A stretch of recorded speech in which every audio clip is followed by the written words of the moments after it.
Right, so Donald Trump has just announced peace in our time, complete with all the usual self-congratulation and a conveniently placed Truth Social post drafted before the ceasefire even existed. Benjamin Netanyahu, meanwhile, nodded along in public while his Air Force keeps on razing Gaza, at least at time of writing, that is, past the time the ceasefire was supposed to come into effect, but not before his cabinet meeting to ratify it from Israel's side, conveniently, claiming it hadn't technically started yet from their point of view. But that's the genius of modern diplomacy, isn't it? The ceasefire that exists entirely in the press release. But will it actually come into being when, for as much as the world and the people of Gaza want to see a ceasefire and an end to this genocide, Netanyahu is the prime minister for whom the genocide is the only thing keeping him in power? Right, so at midday Gaza time, the genocide was meant to stop. The ceasefire was scheduled to begin at 12 o'clock, the first phase of a plan announced the night before by Donald Trump from the White House. Instead, the hour came and went with the familiar sound of explosions carrying on.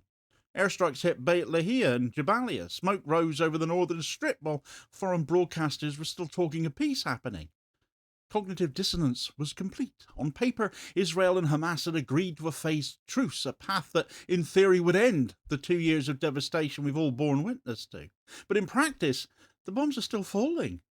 Israeli forces are still conducting operations as Trump's aides were busy congratulating themselves on ending this. The plan, finalised in Sharm el-Sheikh with Qatari, Egyptian and Turkish mediation, was supposed to be very simple. Israel would halt its military assault, withdraw forces from the north, reopen border crossings, allow the free entry of humanitarian aid, and begin a reciprocal prisoner exchange. Hamas would release Israeli captives and commit to halting rocket fire from their perspective as well. It was the most detailed agreement since the failed truce back in January. But Israel immediately reframed it as a framework, not a binding deal, a semantic shift that's become standard whenever accountability threatens to materialise. Trump's announcement today was not diplomacy, it was a press event. He declared a great day for peace in the Middle East, but photographers captured a rather telling image. Senator Marco Rubio handing Trump a note reminding him to approve a Truth Social post soon so you can announce the Gaza ceasefire deal first. So it was all prearranged then. Why would he need to do that first of all if all was agreed anyway? Did he just want all the praise and all the prestige, or is there more to it? That note was more than just a curiosity. It encapsulated the underlying logic of the entire spectacle. The ceasefire was not about ending a war, it was about claiming ownership of its ending. Trump wanted the credit before Netanyahu could claim it, or, more likely, wreck it. In that pursuit, he announced a deal before Israel's cabinet had even convened, and they still haven't yet at time of writing. US officials privately admitted the ratification process was incomplete, yet still Trump told the cameras that both sides have agreed to a path towards peace. The phrasing was deliberately vague, a statement that could be celebrated regardless of what actually comes next. The press conference was performance dressed as policy. Trump needed to appear as the statesman who achieved what others could not. He's still very much thinking about that Nobel Prize that he's obsessed with right now.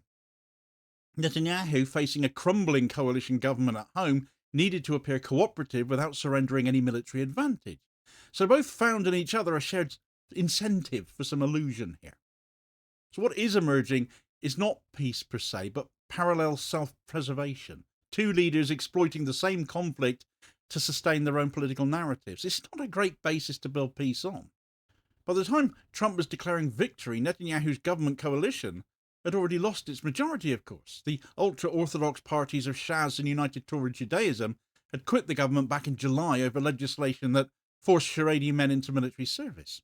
Their departure left Netanyahu without a majority. He has exactly 50% of the seats in the Knesset now, dependent on the far-right factions of Bezalel Smotrich and Itamar Ben-Gvir even more now, both of whom are openly opposed to any ceasefire.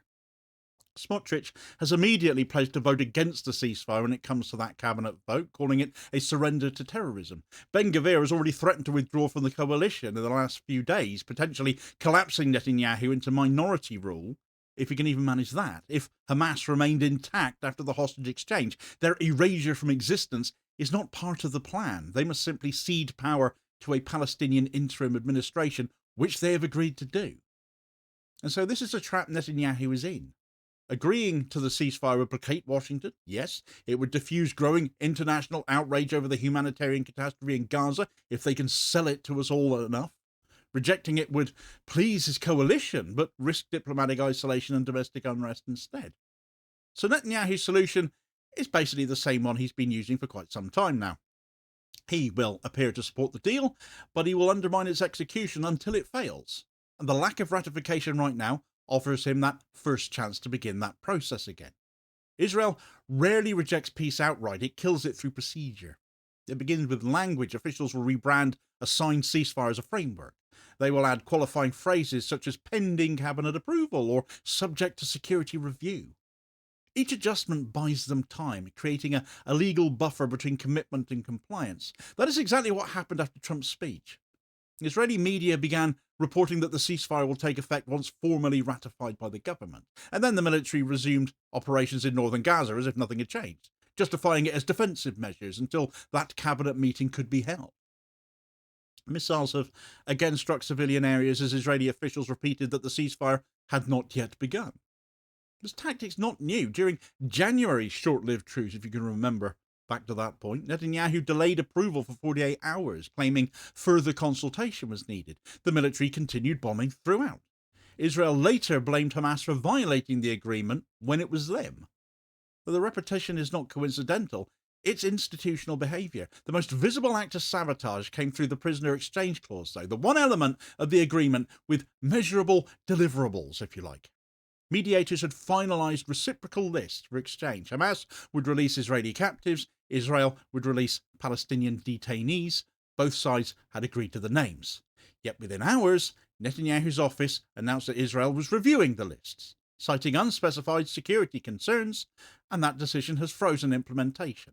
So here we go again.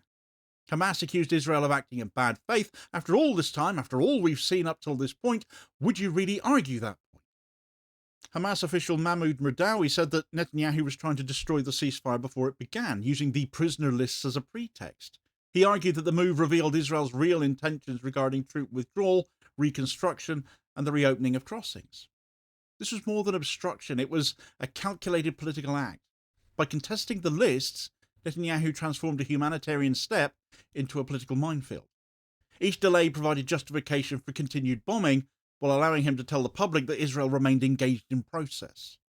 This strategy again mirrors his January approach when 3 prisoners were withdrawn from the release roster on intelligence grounds, collapsing that truce within days as that did. The patterns returned again. Accept the deal in principle and then hollow it out clause by clause until it all falls apart. Hamas, in contrast, have issued a statement striking a much different tone. They thanked Qatar, Egypt and Turkey for their mediation. They even appreciated the efforts of President Trump in reaching a deal to end the war. Their tone was calculated and legalistic rather than militant. The statement described the ceasefire as a step towards ending the genocidal war against our Palestinian people and ensuring the withdrawal of the occupation from the Gaza Strip. It called on Trump and the guarantor states to compel Israel to implement its commitments. In follow-up remarks, Hamas accused Israel of manipulating the schedules, the lists, and the agreed steps, warning that occupation was stalling on troop withdrawal and the return of displaced persons. Hamas has long been framed as the irrational actor, yet now they were speaking the language of international law, and of course did so previously when they accepted Trump's peace plan to begin with a few caveats as that was. Israel, by contrast, is relying once more on procedural loopholes and security jargon to try and justify what seems like its inevitable non-compliance.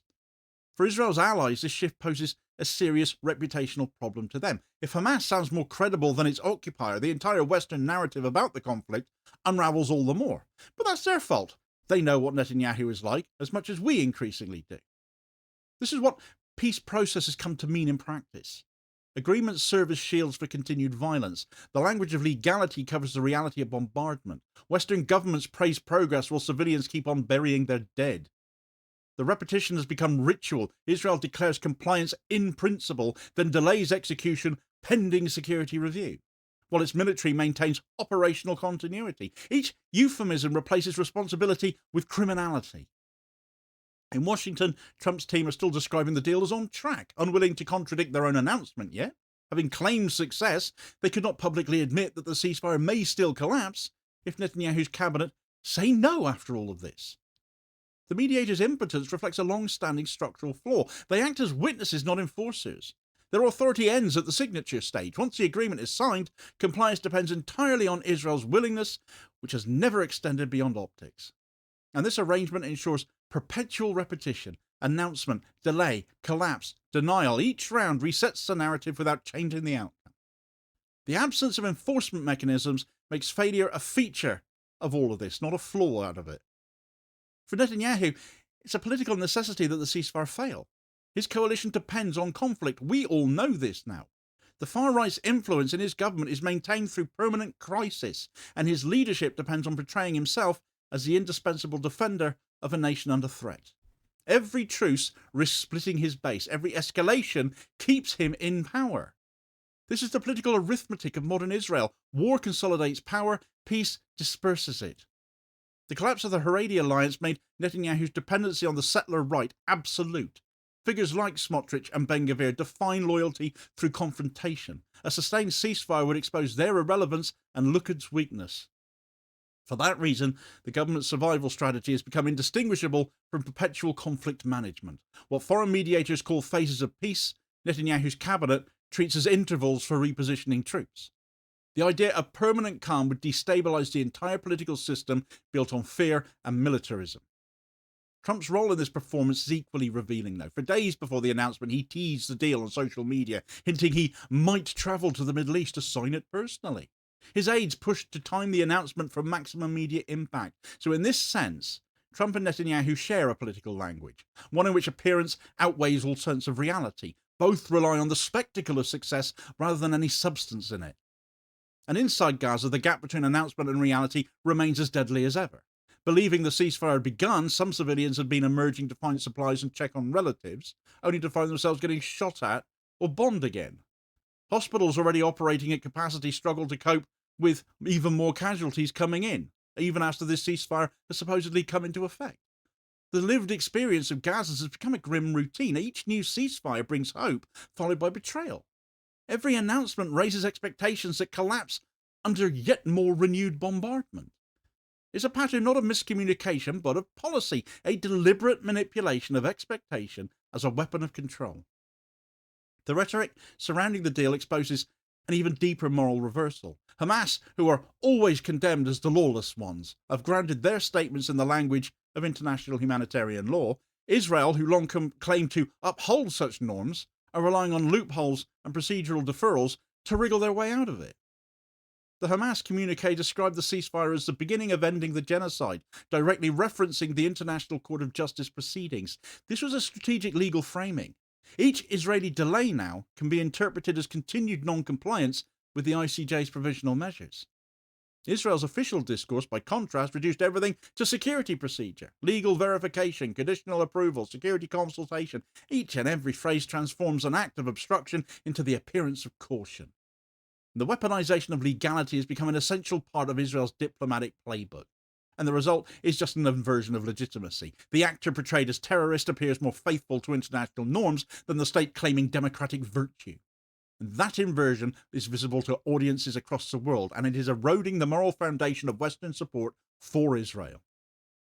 Every repetition of this pattern, agreement, breach, denial, erodes the credibility of international mediation. The mediators issue statements of concern, Western leaders urge restraint, and Israel resumes operations. The language of diplomacy conceals the reality of failure. The inability to enforce compliance exposes a systemic imbalance at the heart of the so-called peace process. The United States cannot be a neutral guarantor while supplying Israel with weapons and diplomatic protection. Egypt, reliant on US aid and constrained by border agreements, has little capacity to confront its neighbour. Qatar and Turkey act in good faith but lack coercive power. So the result is a structure that institutionalizes impunity. Agreements are made in the expectation that they can be broken without consequence. Each truce becomes another layer in the architecture of occupation. Until a framework exists that includes enforceable penalties for violations, the repetition is just going to continue. Every phase of peace will end where it began, under fire. When a ceasefire begins with more bombs, the word itself collapses. It no longer signifies restraint or resolution. It signifies public relations and nothing more. So this is not merely political failure, but moral degradation with it. The repeated performance of good faith by governments that have none corrodes the very language of peace. Each broken truce teaches the same lesson, that law without enforcement is just performance, and that promises made to Palestinians are written for Western consumption, not for the people under siege. The international order built on Western credibility is cracking up because of the very consistency of Israel's deceit. The world now recognizes the pattern. We've seen it enough times. Each truce is announced, broken, and then rationalized in real time. Each mediator repeats the same platitudes while Gaza continues to burn. The illusion no longer convinces anyone outside the narrow circle of those invested in sustaining it. And in that exposure lies the real reversal of this story. The actor branded illegitimate has been the only one to fulfill its commitments. The state that calls itself democratic has treated law as a tactic and peace as a threat. So in the end, the only side that kept its word was the one the world still calls unlawful. Now, I'd love to be proven wrong over all of this. I'd love to see that cabinet meeting ratify this peace process and it actually stick. But fundamentally, without the removal of Benjamin Netanyahu from power, I cannot foresee how an actual end to this genocide can come about. It would literally put him out of power, and nothing is worth the price that high to him. Perhaps a short break for optics' sake, as we saw in January, may come out of this. But I really can't see anything more than that. And in a further demonstration of how much Netanyahu truly isn't in charge right now, how about his far-right coalition ministers getting together to pass a death penalty policy whilst Parliament was in recess? Only for Palestinians, of course. Get all the details of that story in this video recommendation here as your suggested next watch. Please do also hit like, share and subscribe if you haven't done so already, so as to ensure you don't miss out on all new daily content, as well as spreading the word and helping to support the channel at the same time, which is very much appreciated, holding power to account for ordinary working class people, and I'll hopefully catch you on the next vid. Cheers, folks.